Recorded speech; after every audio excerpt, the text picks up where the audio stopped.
year 1, year 3, but everything in between is like this.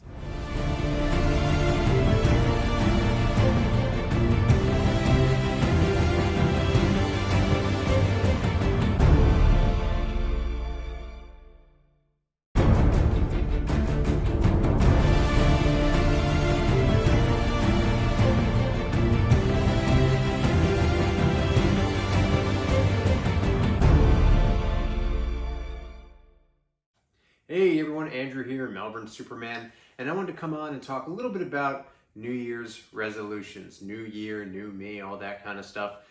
By now, you probably would be well into any New Year's resolutions that you've had, and I've not really made it a secret that I'm not a huge fan of resolutions. I'm going to tell you why. So I'm going to give you a few reasons as to why they don't work, and I'm going to give you a few reasons as to why they do, or well, a few reasons how you can make them work. So before I get into that, I guess I want to talk a little bit about the types of people that there are out there. So whatever your resolution is, whether it's fitness oriented, whether it's kicking a bad habit, maybe it's working harder at something, there's always going to be two types of people, right? So there are the doers. Those are the people that make a plan, they have a goal, and they go and do it, right? They get after it. They make a goal to run that race, or to lose that weight, or to,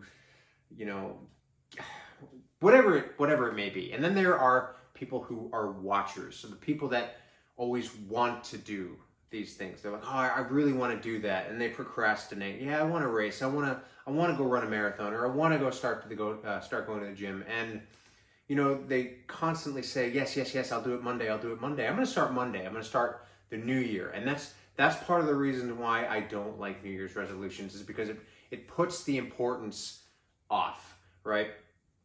So, you've got a doer who goes out and does it. Doesn't matter what day it is.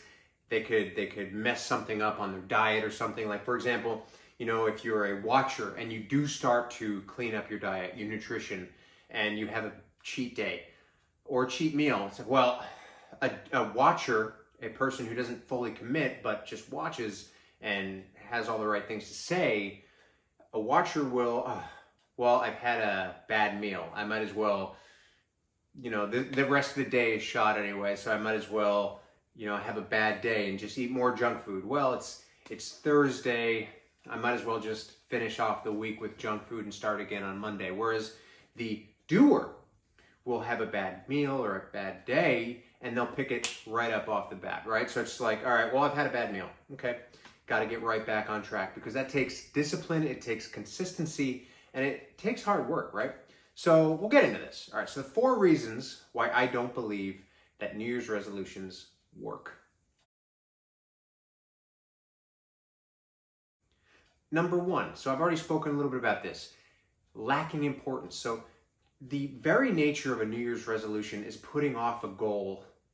It's just putting off a goal, putting off starting that goal. So right away, you haven't put enough importance on that goal, on that journey, to start it right here and now. You've said, no, well, it's not important for me to start right now, but in 6 weeks' time, in 2 weeks' time, whatever it is, next week and the start of the year, I will start it. Well, if it's that important to you, you would have already started it. And the fact that you're not now is already setting you up for failure, because the importance is not there. Now, I'm not saying that these things aren't important to you, that your goals aren't important to you, but you have to understand that if you're already putting that out there, like, it's hard. It's hard for yourself to realize the importance of it when you're already telling yourself that it's not important enough to start today, and that you're going to start it on the first of the year or on Monday. I'm not saying that that's an automatic fail, but you're more likely to not stick to something that you didn't place enough importance on to start right there and then. There are, of course, factors why you can't, whether that be health, injury, and there's any number of things. But if it's a normal scenario and you're just deciding to put it off until New Year's, not a great start. So, lacking importance, number 1. Number 2, you lack motivation. So motivation is real easy in the beginning, right? Well, I'll get there. Okay, motivation is easy in the beginning because you know what you want. You're like, oh yeah, I want to get this, I want to do this, I want to do this, I want to run that, I want to lift this, I want to lose this weight, and it's great. And right in the beginning, motivation is going to get you to go, right? But all of a sudden, 2-3 weeks down the line, you lose motivation. That's why we see, especially working in a gym, I see people crowd the gym in the first couple weeks in January, and then it just starts to, peter out a little bit. So the motivation goes away, and that's where the discipline and the dedication need to come in. So if you're lacking motivation, I probably should have said lacking dedication. Maybe I'll change that. Lacking dedication is number 2 instead of lacking motivation. Because when motivation goes away, what do you have left? You've got dedication. You've got discipline. And if you're not able to keep that going, it doesn't matter. Like, the motivation is fleeting. It's not going to stay there forever. But the consistency, the discipline, that's on you to make sure that helps you keep going. So if that all goes, you can kiss that resolution goodbye. Number 3, you're not seeing results. We've all seen the first beginner gains and everything, like good gains when you start working out or when you start progressing towards something. And that's great, but those kind of results, they don't stick around that long. Like, if I'll use losing weight as an example. In the first few weeks, you might lose 10 pounds, and that's great. But that's a lot of water weight, that's a lot of sodium, that's a lot of, changing things up. After that, it might take you 3 months to lose 10 pounds. It's just everything slows down because your body starts to fight it a little bit, and your body starts to normalize, and it starts to build that homeostasis again. Fitness is not a linear journey, so it's never going to be A, B, C. It's more like A, Q, B, back to A, maybe to D. It's like, it doesn't go linear. And I'll put up a picture of my Strava for the last couple of years, the fitness journey that I've been taking, right? There are a lot of ebbs and flows, right? So it goes up, it goes down, it goes up and goes down. Over the course of time, weeks, months, years, yes, that fitness is going to go up, up, up, up, up, up, up, up, up. But there are going to be plenty of times within that where it's going up, down, up, down, up, down, up, down. So year 1, year 3, but everything in between is like this. So you're going to have like a lot of back and forth, and it's not a linear journey, and it's not always going to feel like it's progressing the right way. But if you keep consistent, you will find that you are, over the course of time, heading in the right direction. Number 4, you've got no long-term or short-term plan, no long-term or short-term goal. You're just doing this to do it because society tells you that you should look a certain way, that you should feel a certain way, that you should do certain things a certain way. But you've got to give yourself goals. And you got to give yourself both short-term and long-term goals, right? So short-term goal, well, I want to, off the top of my head, I want to lose 5 pounds. Okay, cool.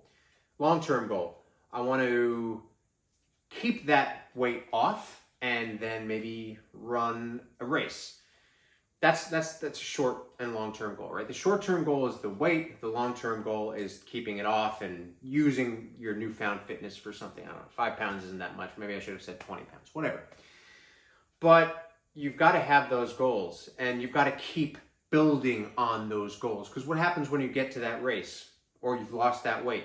All right, well, I've gotten here, now what? So you've got to keep analyzing that, and you've got to keep editing your goals, right? For me, I always had, like, throughout the year, I've got like 10, 15 races sometimes on the calendar, and I've got different peaks in my fitness that I'm trying to get to. And once I get to something, I already know what the next thing is. Like for me, for example, this year, my first race, a couple weeks from now, 5K race. After that is a 5K obstacle race, a Spartan.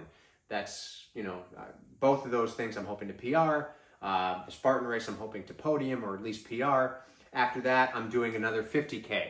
And that one, again, I'm hoping to PR. After that, I'm going for a half marathon. I'm hoping to PR it.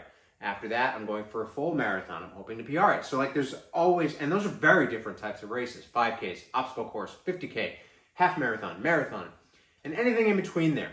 So it's like I'm constantly building. And then next year, I'll do the same thing. All right, this is what I did this year. This is what I want to see my fitness do next year. And I've got to be prepared for the fact, if I go back to the fact that it's not linear, I've got to be prepared for the fact that that might not happen.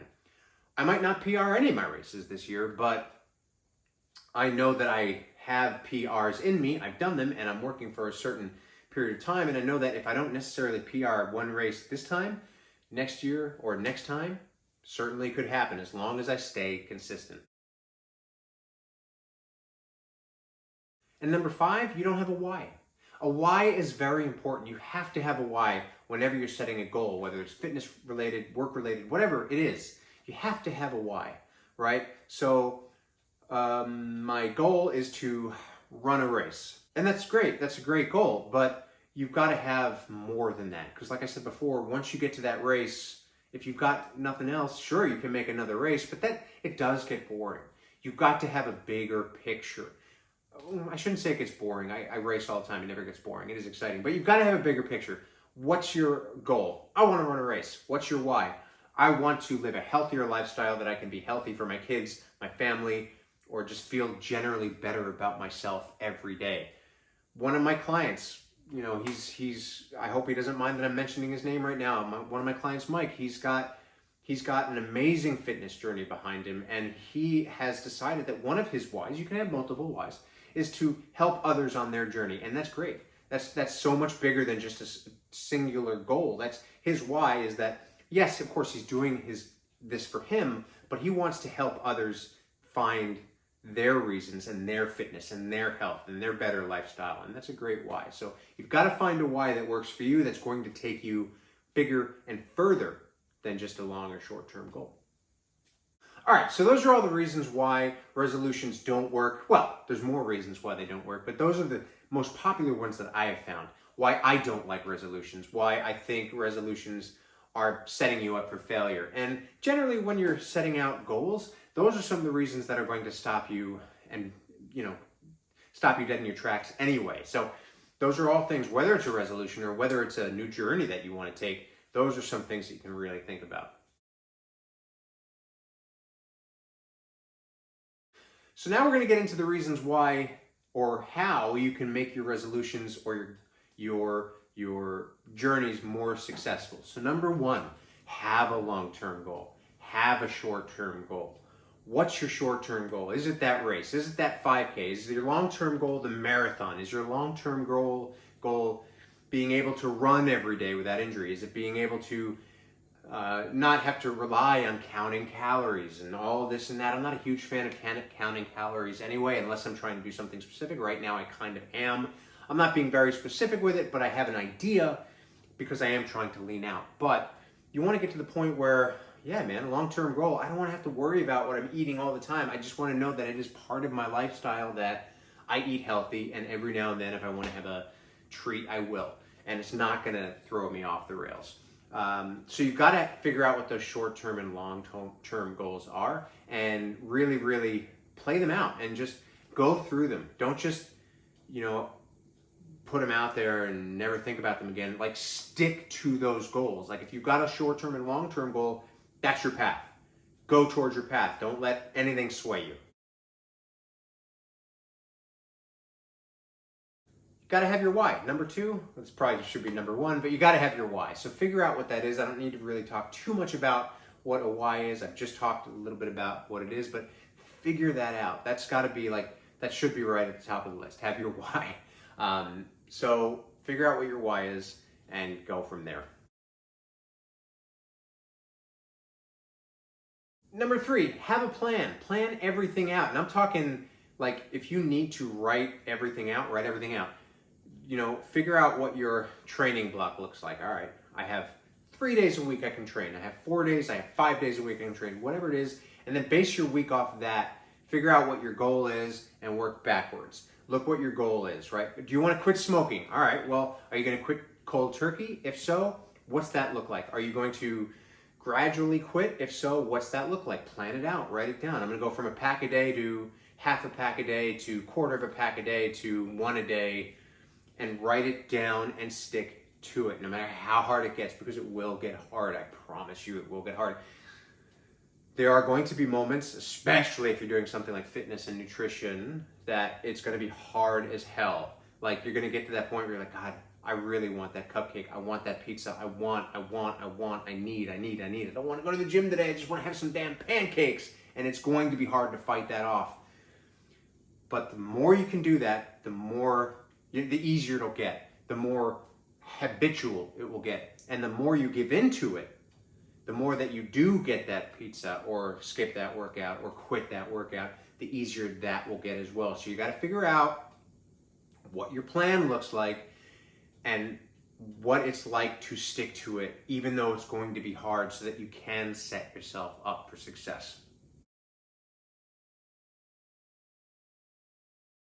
Number 4, a big recommend for me, have an accountability partner, have an accountability coach, have a trainer, have somebody that's going to be there that helps you along the way. I'm not talking about somebody who's going to slap you on your wrist if you miss a workout or if you have something bad to eat, but who's going to be there that you know that, all right, well, I have this workout that this person's prescribed for me, or I have this workout that I'm going to do with this person, or this person and I are on the same kind of journey. Have an accountability partner so that, like, if you're thinking about going off the rails, all right, well, if I do that, I know I'm going to have to tell my trainer, or I know I'm going to have to, tell this person I'm doing this with, or if I'm meant to go out on a run with a friend of mine and I don't show up, that's not going to look great, and that's going to let them down too. Not that you have to worry about letting them down, especially if they're a coach or a trainer. You'll never let us down, and you'll never disappoint us, because we've been there, most of us. So but it is good to have somebody there that you can talk to. Good to have somebody there who can help guide you. Good to have somebody there who can support you and go with you on this journey. So an accountability partner, such a huge deal. A coach, such a huge deal. Like, running coach, personal trainer, there's so many things that if we wanted to learn, like a lot of times I hear that, coaches for athletes or sports, running or lifting or personal trainers, it's like, oh, well, only the professionals really have those. But that's not true, right? Like, if you want to learn a piano or any kind of instrument, you're going to go to a teacher who's going to be able to teach you. If you want to learn how to run better, if you want to learn how to work out better, if you want to learn how to pay more attention to your fitness and health, it's really good to go to a professional who's going to be able to help you. Nothing wrong with that. So no, coaches and trainers aren't just for the pros. They're for everyday people that need a little bit of extra help and accountability. And the final thing that's really going to help you, like I said before, it's not linear, but you want to track your results. Like, if you're doing workouts, if you're lifting, you want to track your results. Have a planner, have a diary, like, figure out what your weights are so you can do that progressive overload. If you're running, figure out what your workouts are. Like, look back. You'll be able to look back. Like, oh, wow, I was doing 400-meter repeats and they were taking me 2.5 minutes, and now they're only taking me 1 minute and 40 seconds, or 1 minute and 30 seconds, or 2 minutes, or 2 minutes and 30 seconds. Even if it's like, is that where I started? That's where I started. So 2 minutes, 20 seconds, whatever. Any kind of improvement that you can track is going to help you. It's going to help that motivation. It's going to help that discipline and the dedication. If you don't track anything, you're going in blind. It's like, there's no way that you can progress or improve if you're not tracking anything. It's just impossible. Like, nobody's going to remember off the top of their head when they go to the gym exactly what the weight was on every single exercise that they did, or exactly the time was on every single rep of every single repeat or every single long run. It's just not possible. If you write it down, you're going to be able to see that, and you're going to be able to push yourself harder. All right, well, last week I bench pressed 100 pounds. Maybe let's try 105 pounds this week, or 102 pounds, 110 pounds, whatever. As long as it's bigger, as long as it's stronger, you're getting stronger. It's progressive overload, and that's what tracking your results is. And it's also really just great to look at. Like, take pictures. Take a picture of day 1 and take a picture of you on day 30, day 60, day 90. That's an accountability in and of itself for you. It's like, all right, well, I know I have a certain day, like, set a day where you're going to take a picture. Maybe it's Monday.